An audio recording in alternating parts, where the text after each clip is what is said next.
the role of disciples of Jesus. I consider this very important. Yesterday, from the readings we had, we were told that when the scribes and the Pharisees came to Jesus and to discuss with him about the issue of not washing hands by his disciples, and Jesus responded to them, it was the disciples of Jesus who drew his attention to the fact that the people were offended. And then Jesus had the opportunity to teach us when he said to them, don't mind them, let them go, they are blind guides. And he says, every plant that is not planted by my Father will be uprooted. Then he had the opportunity of teaching us. Only after his disciples had drawn his attention to the fact of the people taking offense. So it was very important that they played that role. Today again, we see the role of the disciples in the issue of the woman, the Canaanite woman who came to Jesus. We are told when the woman came, she knelt before Jesus, shouting and falling. Jesus did not utter her a word.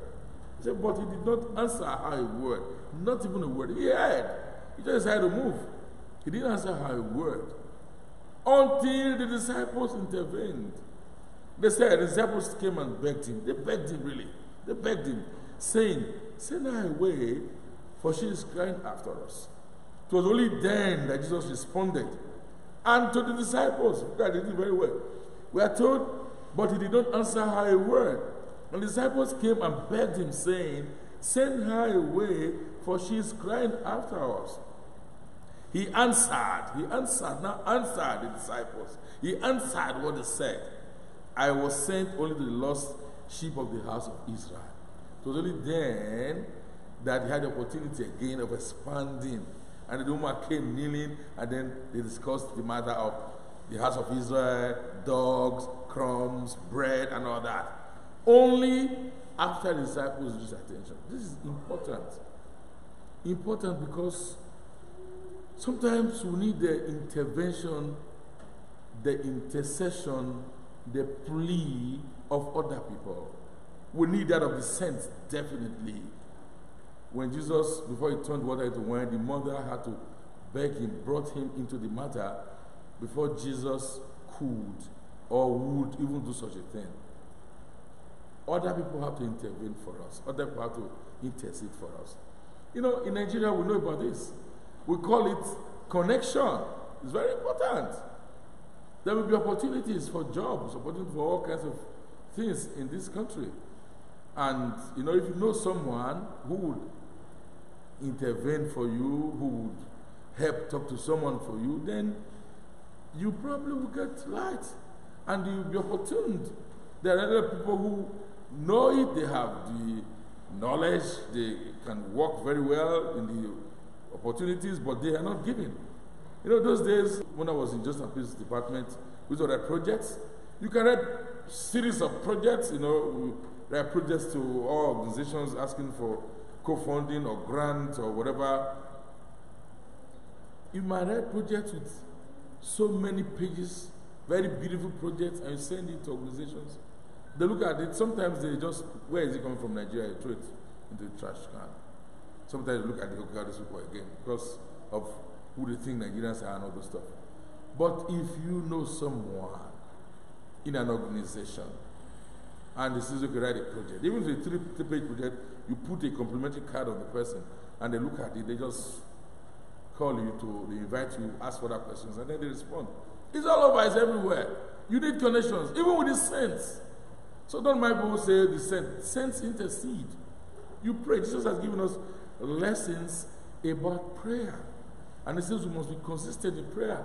You can pray and pray and pray and pray. Sometimes you ask for intercession of saints. That's why in the Catholic Church, you have saints who do things. For instance, St. Anthony.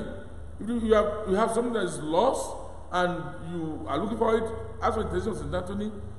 Quite often you can. It happened to me one time. In fact, twice in my life. And I was able to get those things. Try the saints. Try intercessions.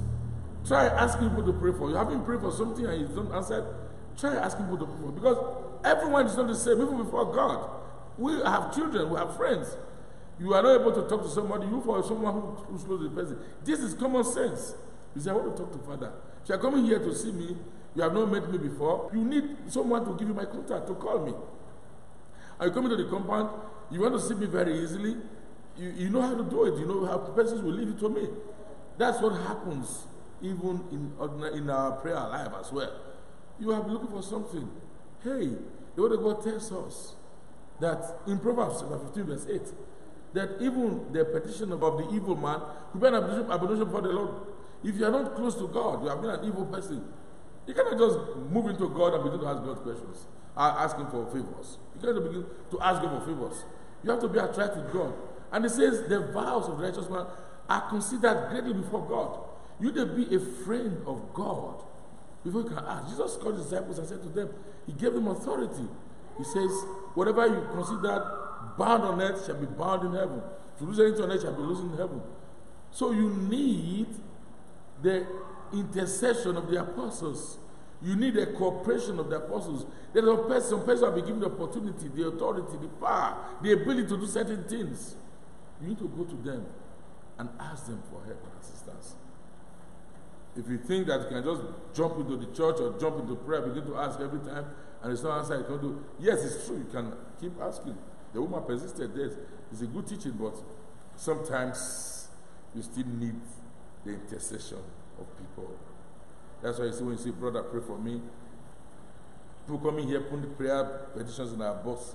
They are not stupid. Some have come back saying that their prayers have been answered. Some have come back giving thanks to God. They are not stupid. They know what they're asking. They know what they are saying. So you need sometimes to ask people for prayers. You need to call on the saints. They are close to God. No one will tell you the apostles are with Jesus. You need to call on them to intercede. They hear us. They see us. They are with God. They are saints enjoying the heavenly glory, the beatific vision. If you call on them, they will intercede for you. And they intercede for the Lord will hear them. They started it while they were here with Jesus. They still are friends with Jesus, living in glory with Jesus. If you call on the saints, they will intercede for you.